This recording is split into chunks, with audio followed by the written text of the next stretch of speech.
Assalamualaikum warahmatullahi wabarakatuh. Perkenalkan, nama saya Wasuci.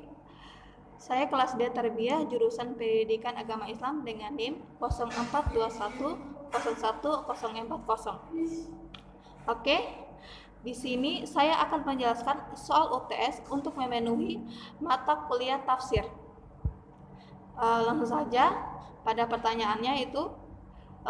Pertanyaan pertama, apa yang Anda pahami dan dari perbedaan tafsir, takwil, dan tarjamah?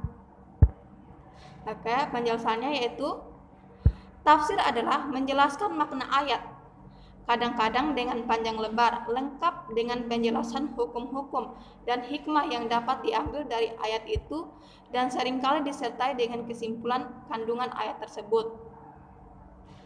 Sedangkan takwil yaitu mengalihkan lafaz ayat Al-Quran dari arti yang lahir dan rajin yang kepada arti lain yang samar dan marju. Sedangkan tarjamah yaitu hanya mengubah kata-kata dari bahasa Arab ke dalam bahasa lain tanpa memberikan penjelasan arti kandungan secara panjang lebar dan tidak menyimpulkan isi kandungannya. Oke. Soal yang kedua, apa yang dimaksud dengan asbabun nuzul dalam Al-Quran? Kemudian sebutkan 3 contoh ayat Al-Quran yang memiliki asbabun nuzul.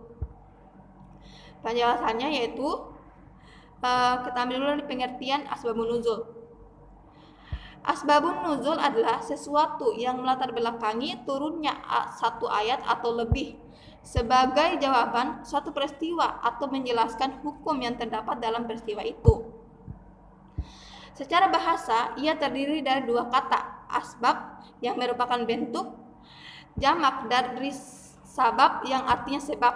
Sedangkan nuzul memiliki arti turun. Secara sederhana, asbabun nuzul adalah peristiwa yang melatar belakangi pada saat turunnya Al-Quran. Kemudian contoh daripada ayat-ayat yang memiliki asbabun nuzul yakni Quran surat Al-Baqarah ayat 115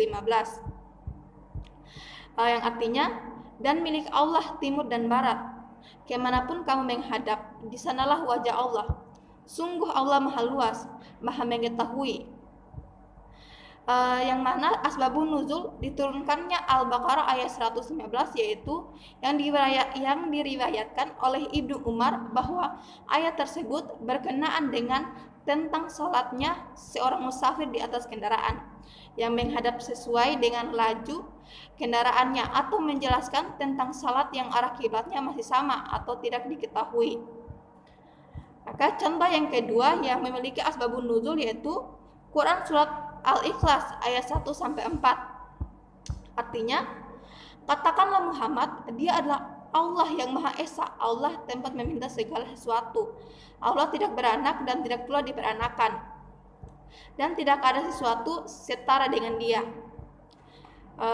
Yang mana asbabun nuzul diturunkannya surat Al-Ikhlas ayat 1-4 yaitu karena ayat-ayat tersebut diturunkan sebagai tanggapan terhadap orang-orang musyrik Mekkah sebelum Rasulullah Shallallahu Alaihi Wasallam melakukan hijrah. Ayat tersebut juga diturunkan kepada kaum ahli kitab yang ditemui di Madinah setelah Rasulullah Shallallahu Alaihi Wasallam hijrah. Oke, contoh yang ketiga yang memiliki asbabun nuzul yaitu surah An-Nasr ayat 1-3 yang artinya, apabila telah datang pertolongan Allah dan kemenangan dan engkau melihat manusia berbondong-bondong masuk agama Allah, maka bertasbihlah dengan memuji Tuhanmu dan mohonlah ampunan kepadanya. Sungguh Dia Maha Penerima tobat, yang mana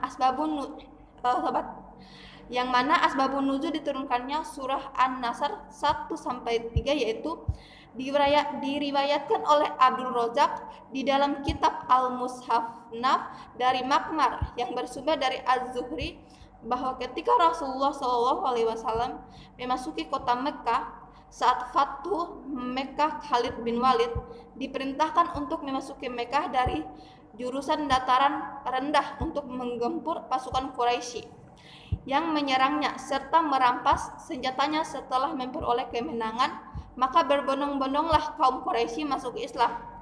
Surat ini turun berkenaan dengan peristiwa tersebut sebagai perintah untuk memuji syukur dengan memasukikan Allah atas kemenangan yang telah diraih dan meminta ampunan atas segala kesalahan yang telah dilakukan. Soal yang ketiga, apa perbedaan ayat Makkiyah dan Madaniyah? Berikan 3 contoh ayat yang dimaksud. Penjelasannya, jawab ciri-ciri surah Makkiyah di antaranya adalah sebagai berikut. Yang pertama, surah Makkiyah didominasi oleh ayat-ayat pendek. Contohnya, surah An-Nas ayat 1-5. Kedua, surah Makkiyah didominasi Al-Maidah ayat 3. Yang ketiga, surah yang di dalamnya mengandung ayat sajadah adalah surah Makkiyah. Contohnya, surah Al-Alaq ayat 1-19. Kemudian berikut ini ciri-ciri surah Madaniyah dalam Al-Quran. Yang pertama, surah Madaniyah didominasi oleh ayat-ayat yang panjang. Contohnya, surah Al-Baqarah ayat 1-286. Yang kedua, surah Madaniyah didominasi oleh pembahasan mengenai masalah sosial, kemasyarakatan, dan hukum. Contohnya, surat At-Tur ayat 1-49.